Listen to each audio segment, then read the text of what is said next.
और उस प्रकार करुणा से व्याप्त और आंसुओं से पूर्ण तथा व्याकुल नेत्र वाले शोकयुक्त मोहरूपी अंधकार में डूबे उस अर्जुन के प्रति भगवान मधुसूदन ने यह वचन कहा।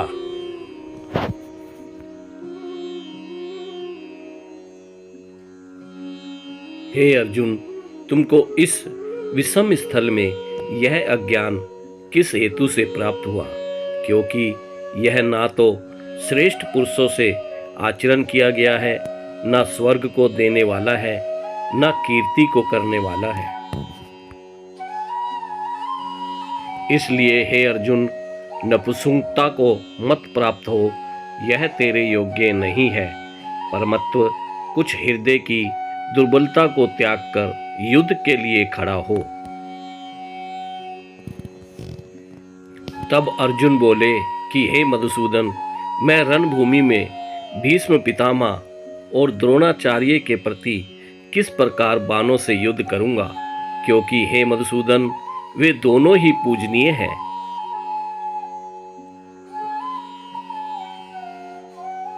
महानुभाव, गुरुजनों को ना मारकर मैं इस लोक में भिक्षा का अन्न भी खाना कल्याणकारक समझता हूँ, क्योंकि गुरुजनों को मारकर भी इस लोक में रुधिर से सने हुए अर्थ और कामरूप भोगों को ही तो भोगूंगा।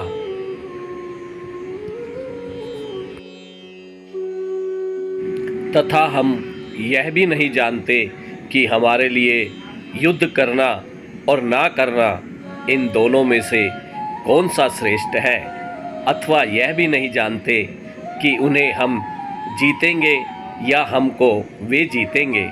और जिनको मारकर हम जीना भी नहीं चाहते, वे ही धृतराष्ट्र के पुत्र मुकाबले में खड़े हैं।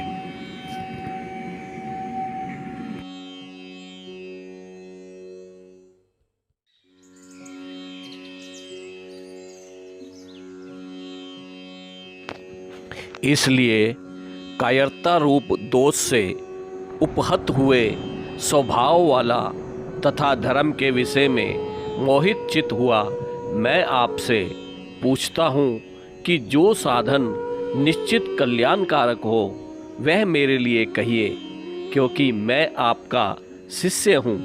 इसलिए आपके शरण हुए मुझको शिक्षा दीजिए।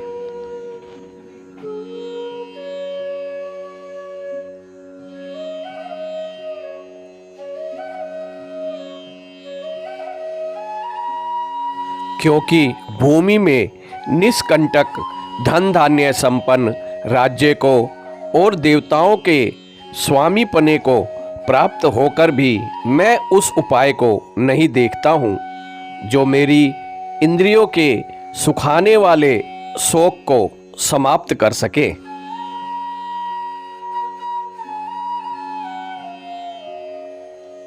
संजय बोले, हे राजन, निद्रा को जीतने वाले अर्जुन अंतर्यामी श्री कृष्ण महाराज के प्रति इस प्रकार कहकर फिर श्री गोविंद भगवान से युद्ध नहीं करूंगा, यह स्पष्ट कहकर चुप हो गए।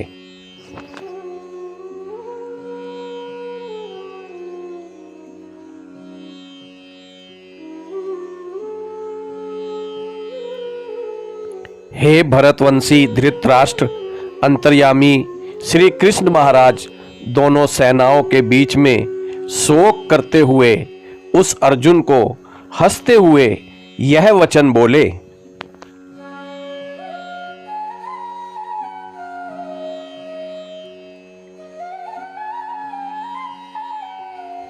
तू ना शोक करने योग्य मनुष्यों के लिए शोक करता है और पंडितों के वचनों को कहता है, परंतु पंडित जन जिनके प्राण चले गए हैं उनके लिए और जिनके प्राण नहीं गए हैं उनके लिए भी शोक नहीं करते।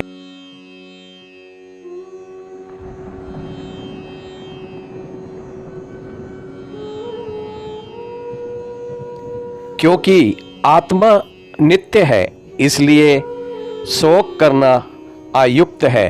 वास्तव में ना तो ऐसा है कि मैं किसी काल में नहीं था, अथवा तू नहीं था, अथवा ये राजा लोग नहीं थे, और ना ऐसा ही है कि इससे आगे हम सब नहीं रहेंगे। जैसे जीव आत्मा की इस देह में बालकपन, जवानी और वृद्धावस्था होती है, वैसे ही अन्य शरीर की प्राप्ति होती है। उस विषय में धीर पुरुष मोहित नहीं होता।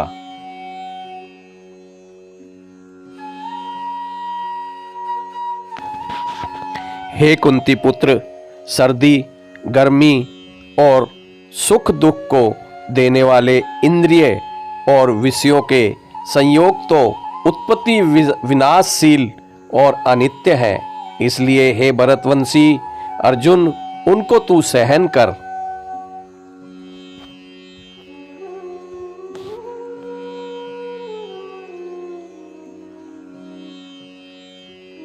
क्योंकि हे पुरुष श्रेष्ठ, दुख सुख को समान समझने वाले जिस धीर पुरुष अर्थात तत्वदर्शी पुरुष को ये व्याकुल नहीं करते, वह पूर्ण परमात्मा के मोक्ष के लिए योग्य होता है। असत वस्तु की तो सत्ता नहीं जानी जाती और सत का अभाव नहीं जाना जाता।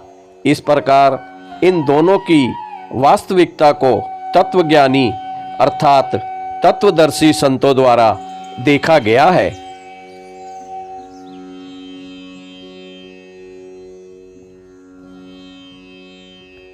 नाश रहित तो तू उसको जान जिससे यह संपूर्ण जगत व्याप्त है।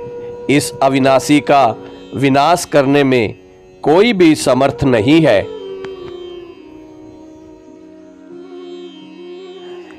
ये पंच भौतिक शरीर नाशवान है। अविनाशी परमात्मा जो आत्मा सहित शरीर में नित्य रहता है, साधारण साधक पूर्ण परमात्मा वह आत्मा के अभेद संबंध से अपरिचित है। इसलिए परमान रहित को आत्मा के साथ नित्य रहने वाला अविनाशी कहा गया है। इसलिए हे भरतवंशी अर्जुन, युद्ध कर।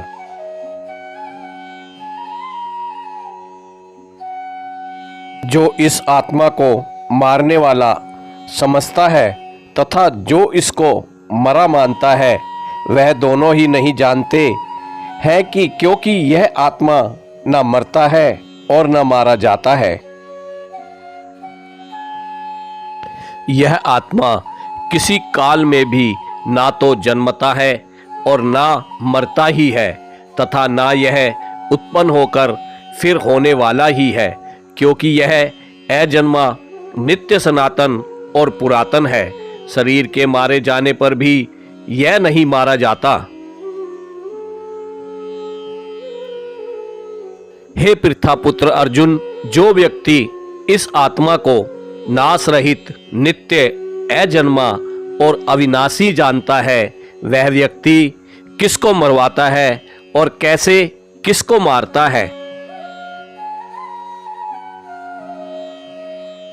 जैसे मनुष्य पुराने वस्त्रों को त्याग कर दूसरे नए वस्त्रों को ग्रहण करता है, वैसे ही जीवात्मा पुराने शरीर को त्याग कर दूसरे नए शरीर को प्राप्त होता है।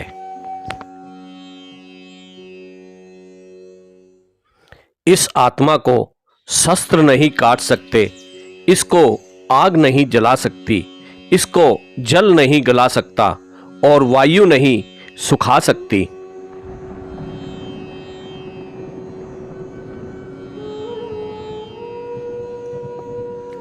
यह अच्छेज्ञ है।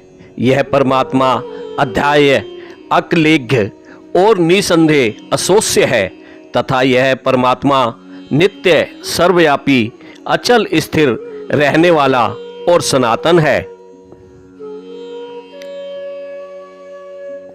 यह परमात्मा इस आत्मा के साथ गुप्त रहता है।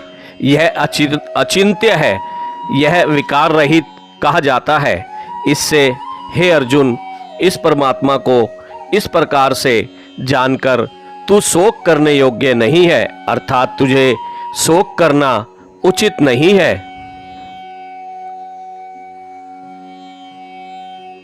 और यदि इसके बाद तू इन्हें सदा जन्मने वाला या सदा मरने वाला मानता है तो भी है महाबाहो, तू इस प्रकार शोक करने को योग्य नहीं है। क्योंकि जन्मे हुए की मृत्यु निश्चित है और मरे हुए का जन्म निश्चित है। इससे भी इस बिना उपाय वाले विषय में तू शोक करने के योग्य नहीं है।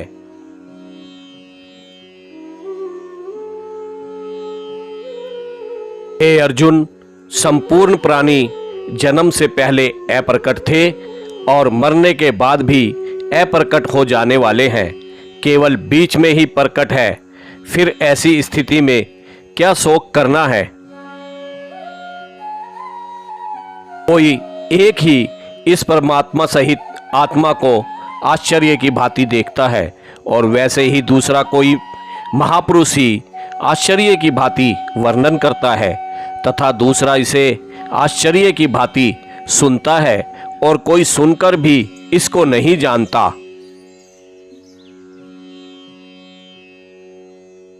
हे अर्जुन, यह जीवात्मा परमात्मा के साथ सबके शरीर में सदा ही अविनाशी है। इस कारण संपूर्ण प्राणियों के लिए तू शोक करने को योग्य नहीं है।